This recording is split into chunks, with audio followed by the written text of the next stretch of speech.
Today I'm going to interview American haiku poet Chuck Brickley, who happens to be visiting his family here in Auckland.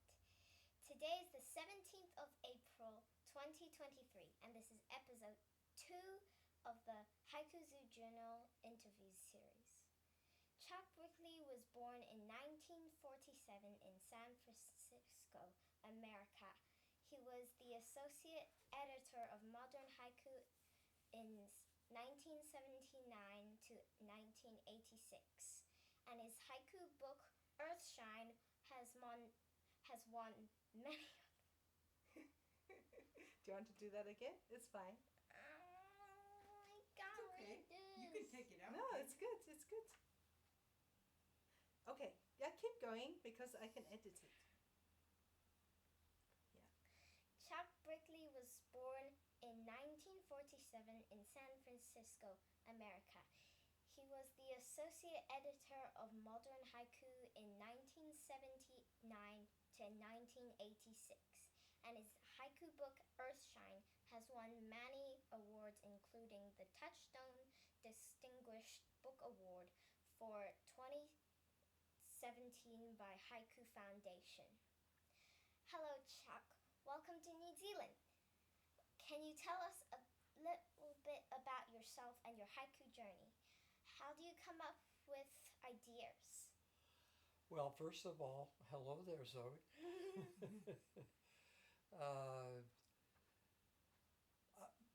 A little bit about myself, and then how do I come up with ideas? Well, I love nature, and I love going for walks in nature around lakes and in forests, and I like to think about life and existence, and I like to write about nature, and haiku is just a perfect way for me to do that. Cool. Have you written poetry in other forms before?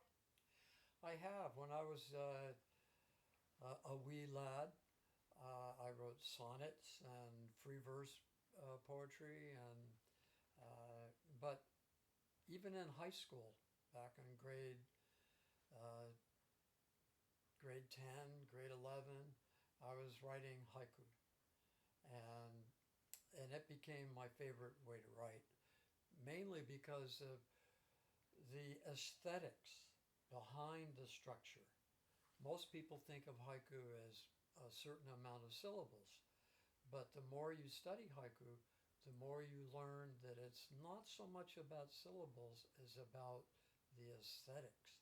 It's about,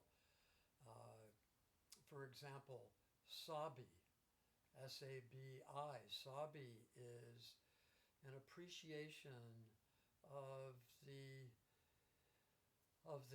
transient nature of existence, of life, that life is here today and gone tomorrow. And to feel that and accept it, the sadness of that and yet the joy of that, is one of the essences of haiku. And it's way more important to understand that and write about that, capture that in your poem, than it is to count the syllables. Okay. Your award-winning book, Earthshine, looks amazing. Can you tell us what inspired you to write it? Well, okay, that is a good question. And thank you for the compliment. I'll take that any day. It looks amazing. Well, as I mentioned, I started writing in high school. But it wasn't until I was in my 20s that I started to realize what haiku was really all about. And it wasn't until the late 70s, in the late 70s, that I discovered that other people were writing haiku in the English language. And so I started sending off my poems to Modern Haiku and Cicada and Frog Pond. These are haiku journals in Canada and the United States. but I never put a book together. And so anyway, I kept doing this, and then in the late '80s, the 1980s, I got sidetracked by another muse. Haiku was one muse.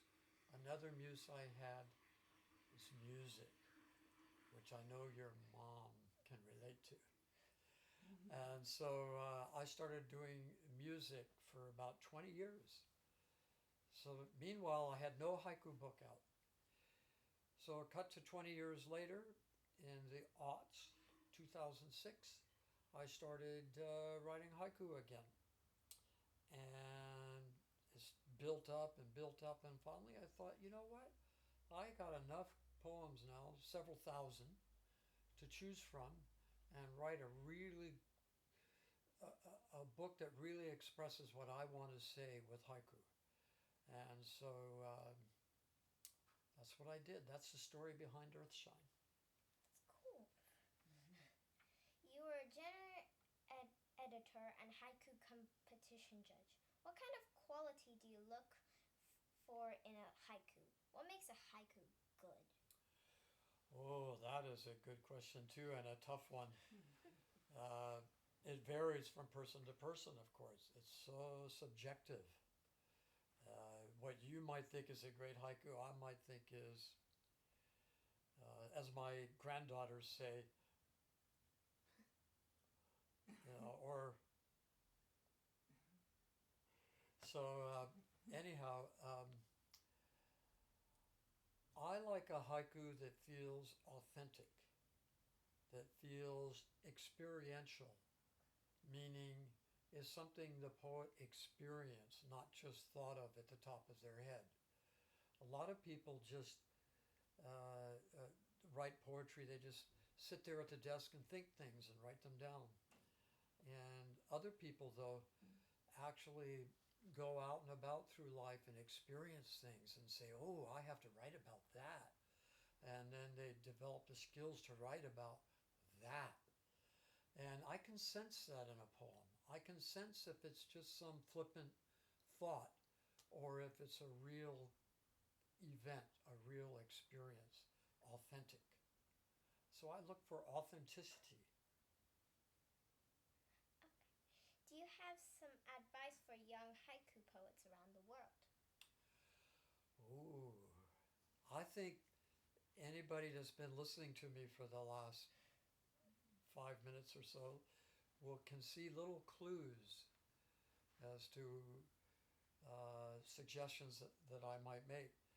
And those include